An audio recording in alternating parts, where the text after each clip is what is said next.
श्रेष्ठता का क्या अर्थ है? श्रेष्ठता का अर्थ है दूसरों से अधिक ज्ञान प्राप्त करना।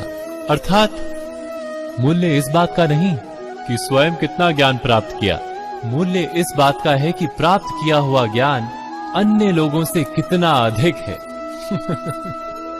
अर्थात श्रेष्ठता की इच्छा ज्ञान प्राप्ति को भी एक स्पर्धा बना देती है।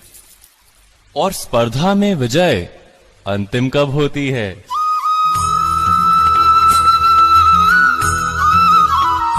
कुछ समय के लिए तो श्रेष्ठ बना जा सकता है, किंतु सदा के लिए कोई श्रेष्ठ नहीं रह पाता। फिर वही असंतोष, पीड़ा और संघर्ष जन्म लेता है। किंतु श्रेष्ठ बनने के बदले यदि उत्तम बनने का प्रयत्न करें तो क्या होगा?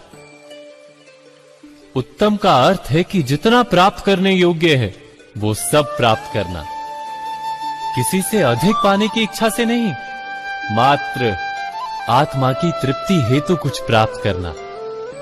उत्तम के मार्ग पर किसी अन्य से स्पर्धा नहीं होती, स्वयं अपने आप से स्पर्धा होती है।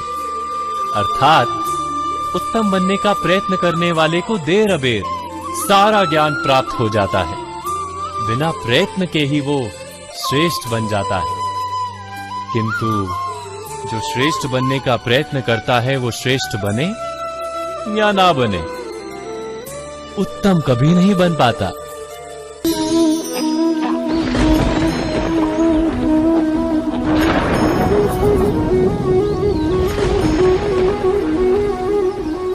सपनों और पूर्वाभासों के आधार पर हम भविष्य के सुख दुख की कल्पना करते हैं।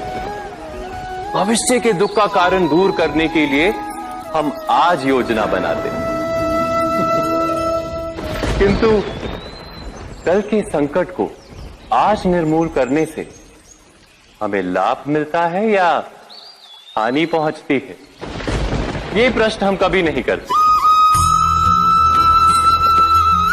सत्य तो ये है कि संकट और उसका निवारण साथ जनते हैं, व्यक्ति के लिए भी और सृष्टि के लिए भी। नहीं, आप अपने भूतकाल का स्मरण कीजिए, इतिहास को देखिए, आप तुरंत ही ये जान पाएंगे कि जब जब संकट आता है तब तब उसका निवारण करने वाली शक्ति भी जन्म लेती है।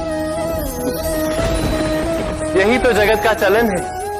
वस्तुतः संकट ही शक्ति के जन्म का कारण है। प्रत्येक व्यक्ति जब संकट से निकलता है तो एक पद आगे बढ़ा होता है, अधिक चमकता है, आत्मविश्वास से अधिक भरा होता है, न केवल अपने लिए अपितु विश्व के लिए भी। क्या ये सत्य नहीं? वास्तव में संकट का जन्म है एक अवसर का जन्म, अपने आप को बदलने का, अपने विचारों को ऊंचाई पर करने का अवसर, अपनी आत्मा को बलवान और ज्ञान मंडित बनाने का अवसर। जो ये कर पाता है उसे कोई संकट नहीं होता, किंतु जो ये नहीं कर पाता वो तो स्वयं एक संकट है विश्व के लिए। विचार कीजिए।